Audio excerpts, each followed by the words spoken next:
ആത്മീയ ഉണർവിൻ്റെ തലമുറയിലാണ് നിങ്ങളും ഞാനും ജീവിക്കുന്നത്.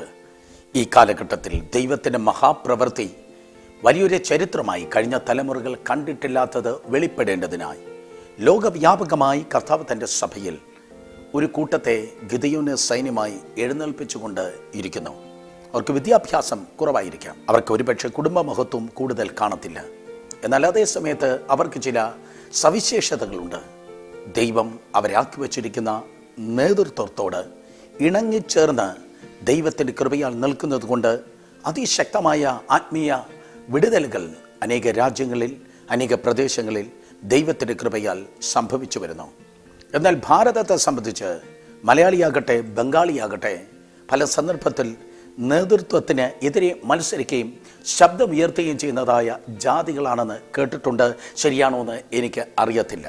എന്നാൽ പ്രിയ സഹോദരങ്ങളെ, ഈ ദിവസത്തിൽ അഹരോനും ഹൂരും എന്നതുപോലെ ദൈവം നിങ്ങൾക്ക് ആക്കി വച്ചിരിക്കുന്ന ആത്മീയ നേതൃത്വ നിരയോട് ചേർന്ന് നിൽക്കുന്നെങ്കിൽ അവർക്ക് നൽകിയതായ വലിയ ദർശനം വാക്കുകളിൽ കേൾക്കുക മാത്രമല്ല, അതിൻ്റെ പ്രാവർത്തിക തലങ്ങളിൽ എത്തുവാൻ ഗുണം സ്വപ്ന തുല്യമായ വലിയൊരു ജയമാക്കി കർത്താവ് നിങ്ങളുടെ ജീവിതത്തെ തീർക്കും.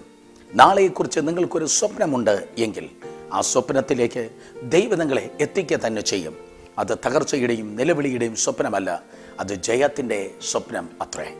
ഇത് ദൈവിക വിടുതലിൻ്റെയും സ്വപ്നങ്ങൾ യാഥാർത്ഥ്യമാക്കുകയും ചെയ്യുന്നതായ ദൈവമഹത്വത്തിൻ്റെ ദിനങ്ങളത്രേ. എങ്ങനെ ആ ജയത്തിൻ്റെ സ്വപ്നം നമുക്കും പ്രാപിച്ചെടുക്കാം? ഒരിക്കൽ കൂടെ ക്രൈസ്റ്റ് ആൻഡ് ഫാമിലി വചന സന്ദേശത്തിലേക്ക് സസന്തോഷം നിങ്ങളെ സ്വാഗതം ചെയ്യുന്നു.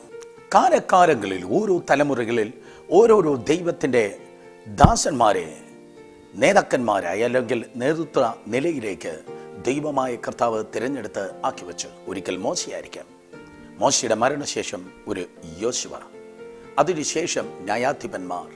അതെ, തൻ്റെ ജനം ദൈവത്തിൻ്റെ സന്നിധിയിൽ നിലവിളിക്കുമ്പോൾ അവരെ വിടുവിക്കുക എന്നുള്ളത് ദൈവത്തിന് ഏറ്റവും ആത്യന്തികമായിട്ടുള്ള കാര്യാദി ആയതുകൊണ്ട് ദൈവം ഓരോരുത്തരെ തിരഞ്ഞെടുത്ത് പ്രയോജനപ്പെടുത്തുകയുണ്ടായി. ന്യായാധിപന്മാരുടെ പുസ്തകം 7-ാം അധ്യായത്തിൽ ഗിദെയോനെ ദൈവം സ്വപ്ന തുല്യമായ വലിയൊരു ജയത്തിലേക്ക് ഇതാ പ്രയോജനപ്പെടുത്തുന്നു. സ്വപ്ന തുല്യമായ ആ ജയമെന്ന് ഞാൻ പറയട്ടെ, അത് ദൈവത്തിൻ്റെ സ്വപ്നമാണോ, മനുഷ്യൻ്റെ സ്വപ്നമാണോ? അല്ലേ അല്ല. പകരം ശത്രു ഭയന്നുകൊണ്ട് ഗിദെയോനെക്കുറിച്ച് കണ്ടതായ സ്വപ്നം. 7-ാം അധ്യായം ന്യായാധിപന്മാരുടെ പുസ്തകം 13-14 വാക്യങ്ങൾ. ഗിദെയോൻ ചെല്ലുമ്പോൾ ഒരുത്തൻ മറ്റൊരുത്തനോട് ഒരു സ്വപ്നം വിവരിക്കുക ആയിരുന്നു. ഞാനൊരു സ്വപ്നം കണ്ടു. ഒരു യവത്തൊപ്പം മിദ്യാരുടെ പാളയത്തിലേക്ക് ഉരുണ്ടു വന്ന് കൂടാരം വരെ എത്തി. അതിനെ തള്ളി മറിച്ചിട്ട് അങ്ങനെ കൂടാരം വീണ് കിടന്നു എന്ന് പറഞ്ഞു. അതിന് മറ്റവൻ, ഇത് യോവാശിൻ്റെ മകനായ ഗിദെയോൻ എന്ന ഇസ്രായേലിൻ്റെ വാളല്ലാതെ മറ്റൊന്നുമല്ല. ദൈവം മിദ്യാന്യരെയും ഈ പാളയത്തെയും ഒക്കെയും അവൻ്റെ കയ്യിൽ ഏൽപ്പിച്ചിരിക്കുന്നു എന്ന് ഉത്തരം പറഞ്ഞു. ഇതാ മിദ്യാന്യർ, അതുപോലെ സെയീർ പർവ്വത നിരക്കാർ, മറ്റൊരു ജാതി, മൂന്നൊരു കൂട്ടം ഒരു അൺഹോളി ട്രിനിറ്റിയായി, ഒരു അവിശുദ്ധ തൃത്വബന്ധമായി ദൈവത്തിൻ്റെ ജനത്തിനെതിരെ കടന്നു വന്നിരിക്കുന്നു. നമ്മുടെ ഒരു ജില്ല പോലെ വലിയൊരു അറ്റം കാണാൻ കഴിയാത്ത വലിയൊരു സൈന്യവും ഒട്ടകക്കൂട്ടങ്ങളും വന്ന് നിറഞ്ഞപ്പോൾ പേടിച്ച് അരണ്ടിരുന്നതായ ആയിരക്കണക്കിന് ജനത്തിൽ ഒരുവനായിരുന്നു ഗിദെയോൻ. ആ ഭയന്നിരുന്നവനെ നോക്കി ദൈവം ഇന്നലത്തെ അവൻ്റെ പരാജയങ്ങളെയും ഇന്നത്തെ ഭയത്തെയും അല്ല ദൈവം പറയുന്നത്, നാളത്തെ ജയത്തെക്കുറിച്ച് കർത്താവ് സംസാരിക്കുകയാണ്.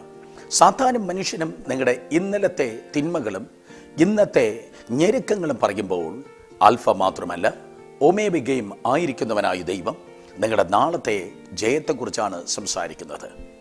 അതെ, ഒറ്റ മനുഷ്യനെ പോലെ ചെറിയൊരു കൂട്ടത്തെ കൊണ്ട് ഭയങ്കരമായ ഒരു ജയം ഗിദെയോനിലൂടെ ചെയ്യുവാൻ പോകുകയാണ്. ഞാൻ ആവർത്തിക്കട്ടെ, ഒറ്റ മനുഷ്യനെ പോലെ ചെറിയൊരു കൂട്ടത്തെ കൊണ്ട് സ്വപ്ന തുല്യമായ ഒരു വലിയൊരു ജയം ദൈവം ചെയ്യാൻ പോകുന്നത് കൊണ്ട് ദൈവം അവനെ വിളിക്കുന്നത്, ഹേ പരാക്രമശാലിയെ, യഹോവ നിന്നോട് കൂടെയുണ്ട്. എന്നെ കേൾക്കുന്ന പ്രിയ സഹോദരങ്ങളെ, 2 വർഷം കഴിഞ്ഞിട്ട് അല്ലെങ്കിൽ 1 വർഷം കഴിഞ്ഞിട്ട്, ചിലപ്പോൾ 2023 അല്ലെങ്കിൽ 2025 അടുത്ത നാളിൽ നിങ്ങൾ ഇരിക്കുന്നതായ ലെവൽ കണ്ടിട്ട് ഇന്നേ ദൈവം പറയും, ഹേ ഏറ്റവും വലിയ മിഷണറിയെ, ശക്തനായ സുവിശേഷകനെ, അടുത്ത ബില്യഗ്രഹമേ എന്നൊക്കെ. കാരണം ഭാവി ശത്രുവിൻ്റേതല്ല, നിന്റെ ഭാവി ദൈവത്തിൻ്റെതത്രേ. നിന്റെ വർത്തമാനത്തെക്കാൾ, നിന്റെ ഭൂതകാലത്തേക്കാൾ ഏറ്റവും മഹത്തരമായിരിക്കും നിന്റെ ഭാവി കാലം. കാരണം യിരെമ്യാ പ്രവചനം 29 അധ്യായം 11 വാക്യം പറയുന്നു, നിങ്ങൾ പ്രത്യാശിക്കുന്ന ശുഭഭാവിക്ക് വേണ്ടി ദൈവമായ കർത്താവിത ചിന്തിച്ചുകൊണ്ട് ഇരിക്കുന്നു. പരാക്രമശാലിയെ, ദൈവം നിന്നോട് കൂടെ ഉണ്ട് എന്ന്. ഇതാ ഗിദെയോൻ ആളയച്ച് വലിയൊരു കൂട്ടം ജനത്തെ തൻ്റെ അടുക്കൽ ഈ മിദ്യാന്യരുടെ മേൽ ജയിപ്പാൻ വേണ്ടി വിളിച്ചു കൂട്ടുകയാണ്.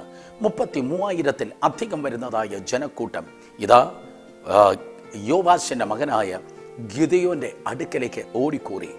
ആ വലിയ ജനത്തെ കണ്ടിട്ട്, ആ വലിയ സൈന്യത്തെ കണ്ടിട്ട് ഒരുപക്ഷെ ഗിദെയോൻ ചിന്തിച്ച് കാണാം, കൊള്ളാം, നന്നായിരിക്കുന്നു, എനിക്ക് വലിയൊരു ജയം പ്രാപിപ്പാൻ ഇത്രയും സൈന്യബലം മതി. പക്ഷേ ദൈവം നോക്കുന്നത് തലയെണ്ണം അല്ല, ദൈവം നോക്കുന്നത് സഭകളുടെ നീളവും വീതിയും അല്ല, എത്ര ആൾക്കൂട്ടം കൂടി എന്നല്ല.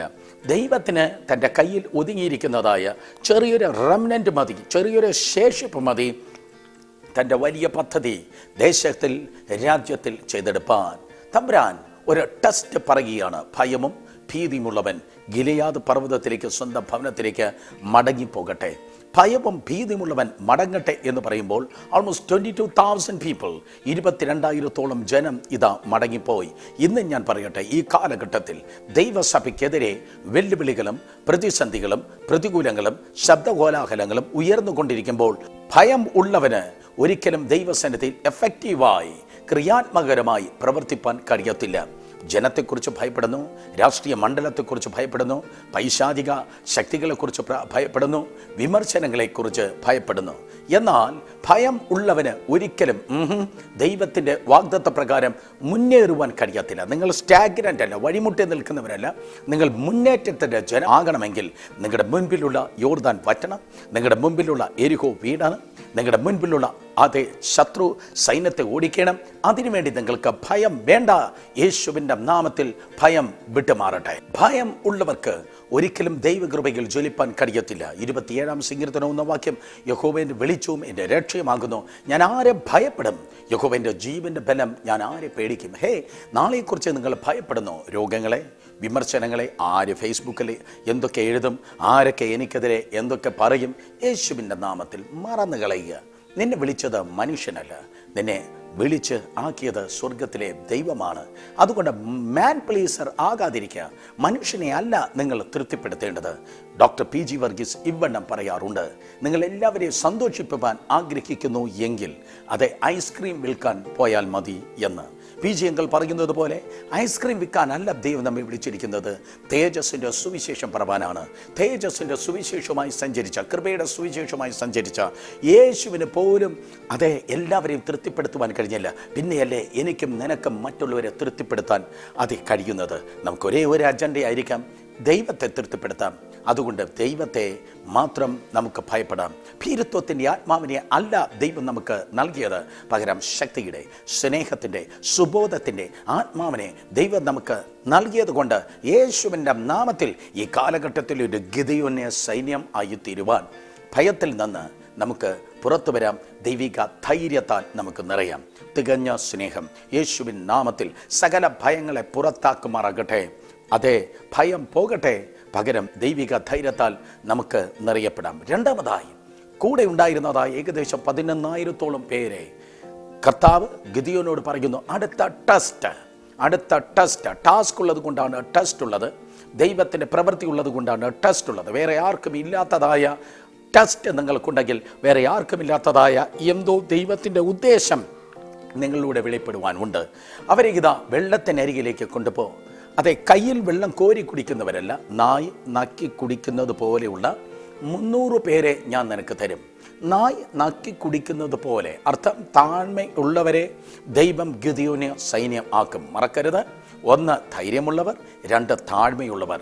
1 നിങ്ങൾക്ക് ധൈര്യം, 2 നിങ്ങൾക്ക് താഴ്മ. ഹേ, ആരുടെ താഴ്മ? യേശുവിൻ്റെ താഴ്മ. ആരുടെ നിഗളം? പിശാചിൻ്റെ നിഗളം. പിശാച് നിഗളിച്ചിട്ട് ശിക്ഷാവിധി വന്നു. അവരെക്കാൾ കൂടുതൽ ഞാൻ പ്രാർത്ഥിക്കുന്നു, അവരെക്കാൾ കൂടുതൽ ഞാൻ ശബ്ദമുണ്ടാക്കുന്നു, അവരെക്കാൾ കൂടുതൽ എനിക്കറിയാമെന്ന് ആരെങ്കിലും പറയുന്നുവെങ്കിൽ നിഗളികളോട് ദൈവം എതിർത്ത് നിൽക്കുന്നു. താഴ്മയുള്ളവർക്ക് ദൈവം കൃപ കൊടുക്കുന്നു.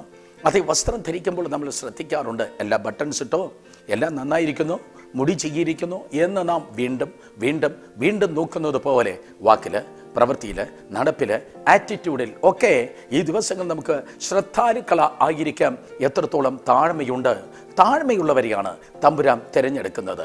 പിതാവായ ദൈവം യേശുവിനെ അതിശക്തമായി തൻ്റെ പ്രിയ പുത്രനായി പ്രയോജനപ്പെടുത്തിയത് താഴ്മയുടെ സിംബലായി, താഴ്മയുടെ അടയാളമായി യേശു നിന്നതുകൊണ്ട് തന്നെയാണ്. കേട്ടിട്ടില്ലേ, ദൈവത്തോടുള്ള സമത്വം മുറുകെ പിടിച്ചു കൊള്ളണം എന്ന് വിചാരിക്കാതെ വേഷത്തിൽ മനുഷ്യനായി തന്നെത്താൻ താഴ്ത്തി, ക്രൂശിലെ മരണത്തോളം തന്നെത്താൻ താഴ്ത്തി അവൻ അനുസരണമുള്ളവനായി തീർന്നു. അവൻ തന്നെത്താൻ താഴ്ത്തിയത് കൊണ്ട് അതുകൊണ്ട് ദൈവം അവനെ ഉയർത്തി. അവൻ തന്നെത്താൻ താഴ്ത്തിയത് കൊണ്ട് അതുകൊണ്ട് ദൈവം അവനെ ഉയർത്തി സകല നാമത്തിനും മേലായ നാമം ഉള്ളവൻ ആക്കി തീർത്തു. പൗലോസ്ലീഹായും ഇത്രത്തോളം ദൈവത്തെ അറിഞ്ഞവൻ, ദൈവത്താൽ പ്രയോജനപ്പെട്ടവൻ, മൂന്നാം സ്വർഗത്തോളം എടുത്തുകൊള്ളപ്പെട്ടവൻ, ജീവിതത്തിൻ്റെ ആദ്യ നിമിഷത്തിൽ തന്നെത്താൻ കണ്ടുണർന്ന് തന്നെത്താൻ താഴ്ത്തി പറയുന്നു, ആ പാപികളിൽ ഞാൻ ഒന്നാമൻ. സഹോദരങ്ങളെ, താഴ്മയുള്ളവനെ മാത്രമേ ദൈവം പ്രയോജനപ്പെടുത്തത്തുള്ളൂ. അതുകൊണ്ട് എനിക്ക് വചനം മുഴുവനായി അറിയാം. എൻ്റെ ഉപദേശമാണ് ഏറ്റവും വലുത്. കമോൺ, സ്റ്റോപ്പ് ഇറ്റ്, നിർത്ത്. നിനക്കൊന്നും അറിയത്തില്ല, നിനക്ക് യേശുവിനെ അറിയത്തില്ല. നിനക്ക് യേശുവിനെ അറിയാമെങ്കിൽ നിനക്ക് താഴ്മയുണ്ടായിരിക്കാം. നിത്യതയിൽ വിശ്രമിക്കുന്ന മഹാനായ ദൈവത്തിൻ്റെ ദാസൻ DGS ദിനകരൻ അവർ പറയാറുണ്ട്, humility is the best locker of gifts of Holy Spirit. പരിശുദ്ധാത്മാവിൻ്റെ കൃപാദാനങ്ങൾ നഷ്ടപ്പെടാതിരിക്കുന്ന ലോക്കറാണ്, അലമാരയാണ് താഴ്മ. താഴ്മയെന്ന അലമാരയിലാണ്, താഴ്മയെന്ന അലമാരയിലാണ്, ഞാൻ ആവർത്തിക്കട്ടെ, താഴ്മയെന്ന അലമാരയിലാണ് കർത്താവ് കൃപാവരങ്ങളെയും ശുശ്രൂഷയും വയ്ക്കുന്നത്. എത്രത്തോളം താഴ്മയുണ്ട് ഈ ദിവസം. താഴ്മ അഭിനയിക്കുന്നവരല്ല, ജീവിതത്തിൻ്റെ ഓരോ കോണിലും താഴ്മ അനുഭവിക്കുന്നവരാകുന്നെങ്കിൽ നിശ്ചയമായി ദൈവം നിങ്ങളെ പ്രയോജനപ്പെടുത്തും. ധൈര്യശാലികളാണ് അതേ ഗിദെയോന്യ സൈന്യം, അതേ താഴ്മയുള്ളവരാണ് ഗിദെയോന്യ സൈന്യം. 300 പേരെ മാത്രം തമ്പുരാൻ തിരികെ കൊടുത്തു. 300 പേരെ മാത്രം. 33,000 പേരുണ്ടായിരുന്നു. നോട്ട് ഈവൻ 1%, 1% പോലും ഇല്ല. ഞങ്ങൾ ഇപ്പോൾ തന്നെ പൊരുതാം, മിദ്യാന്യരെ ഓടിക്കാം എന്നൊക്കെ പറഞ്ഞ് ഓടി വന്നതായ ആ വലിയ ജനക്കൂട്ടത്തിൻ്റെ 1% പോലും അതേ ദൈവത്താൽ തിരഞ്ഞെടുക്കപ്പെട്ടവർ ഇല്ലായിരുന്നു. ഇന്നാളുകൾ കർത്താവ് നമ്മുടെ സഭകളിൽ ഇറങ്ങി ഒന്ന് തിരഞ്ഞെടുക്കുകയാണെങ്കിൽ എത്ര ശതമാനമായിരിക്കും ദൈവം ആഗ്രഹിക്കുന്ന ലെവലിൽ കിട്ടുന്നതെന്ന് ഞാൻ ഭയപ്പെടുകയാണ്. അല്ലെങ്കിൽ കർത്താവായ യേശു വരികയാണെങ്കിൽ നമ്മുടെ മുൻപിലിരുന്ന് കൈയടിച്ച് ബഹളമുണ്ടാക്കുന്ന എത്ര പേരാണ് മേലെ പോകുന്നത് എന്ന് ഞാൻ ഭയപ്പെടുന്നു. പേരിനും പ്രശസ്തിക്കും പണത്തിനും സ്ഥാനത്തിനും ഗ്ലാമറിനും ഫേസ്ബുക്കിൻ്റെ ലൈക്സിനും അല്ല, നിത്യതയിൽ തലയിൽ മുണ്ടിട്ട് നടക്കാതെ തല ഉയർത്തി നിത്യതയിൽ നടക്കുവാൻ തക്കണം മനുഷ്യരെയല്ല, ദൈവത്തെ തന്നെ പ്രസാദിപ്പിച്ച് ദൈവത്തിൻ്റെ കൃപയിൽ നമുക്ക് ജീവിക്കാം.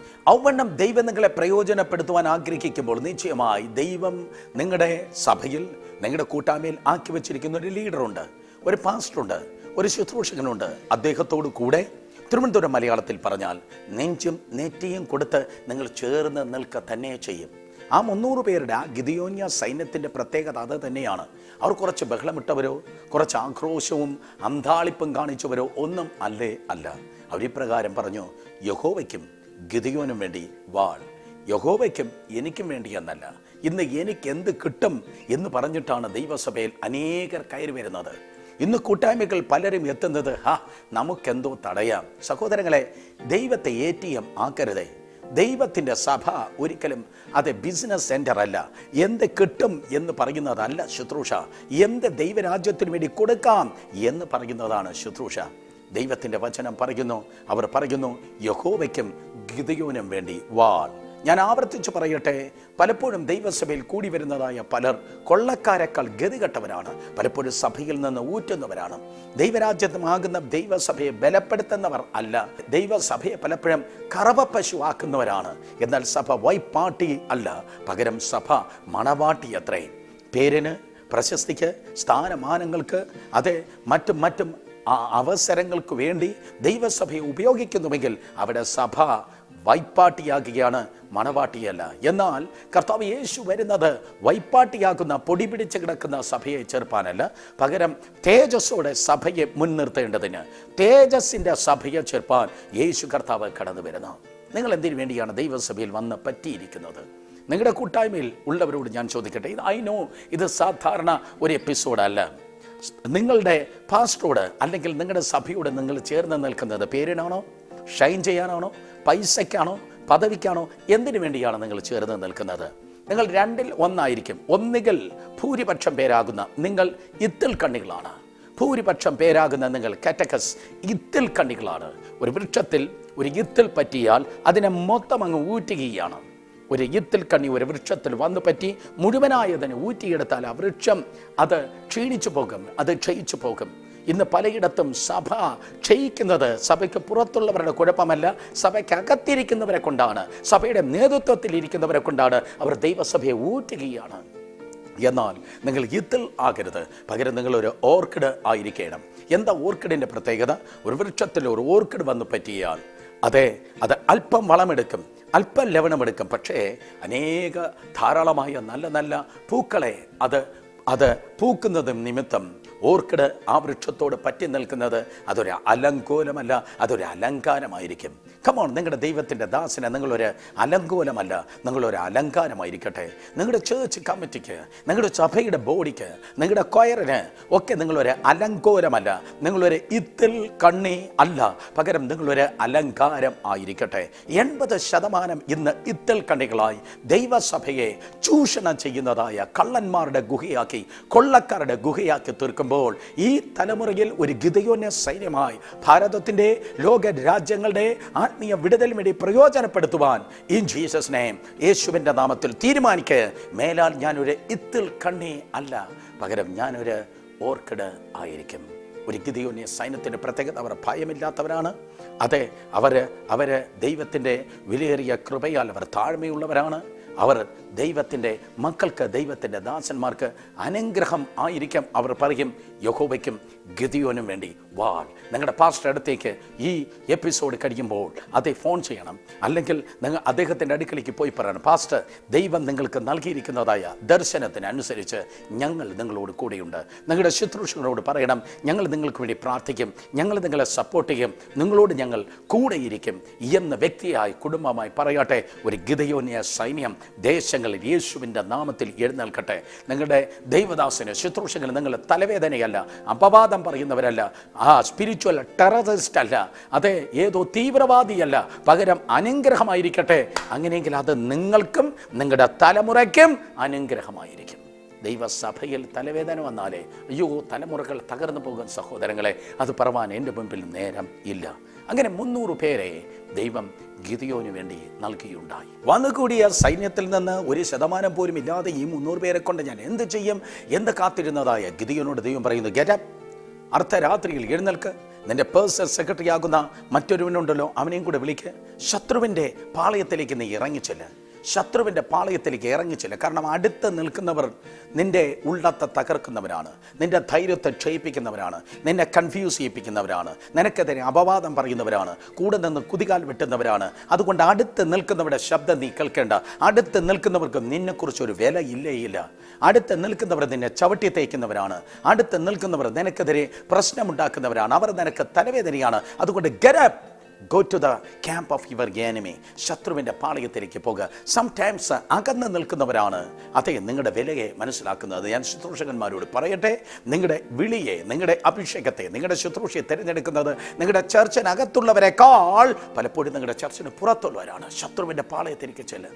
അവിടെ ചെന്നപ്പോൾ ശത്രു മറ്റൊരു മിഥ്യാനോട് ഒരു സ്വപ്നം വിവരിക്കുകയാണ്. അവൻ പറയുന്നു, ഒരു യവത്തപ്പം ഇതാ ഉരുണ്ടുവന്ന് നമ്മുടെ കൂടാരങ്ങളെ മുഴുവൻ തകർത്ത് കളയുന്നു. സഹോദരങ്ങളെ, അതൊരു പ്രവചനമാത്രേ. ശത്രുവിന് ദൈവം കാണിച്ചു കൊടുത്ത, ആ മിഥ്യാന് കാണിച്ചു കൊടുത്തത് പഴയ നിയമത്തിൽ മാത്രം ഒതുങ്ങാത്തതായ ഒരു ഭയങ്കര പ്രവചനമാണ്. ഒരു യവത്തപ്പം ഉരുണ്ടുവരുന്നു. 2000 വർഷങ്ങൾക്ക് മുമ്പ് പലസ്തീൻ നാട്ടിൽ 5 അപ്പവും 2 മീനും വാഴ്ത്തി നുറുക്കിയപ്പോൾ കർത്താവ് കയ്യിലെടുത്തത് യവത്തപ്പമാണ്. മറ്റൊരവസരത്തിലും കർത്താവ് കയ്യിലെടുത്തത് യവത്തപ്പമാണ്. 12 ശിഷ്യന്മാരുടെ പാദം കഴുകിയ ശേഷം കർത്താവ് യേശു കയ്യിലെടുത്ത് മുറിച്ചത് യവത്തപ്പമാണ്. എന്നിട്ട് യേശു പറഞ്ഞു, I am the bread of life, ഞാൻ ജീവന്റെ അപ്പം ആകുന്നു. കർത്താവ് യേശുവിന് അറിയാം, ഞാനിതാ തകർക്കപ്പെടുവാൻ വേണ്ടി പോകുന്നു.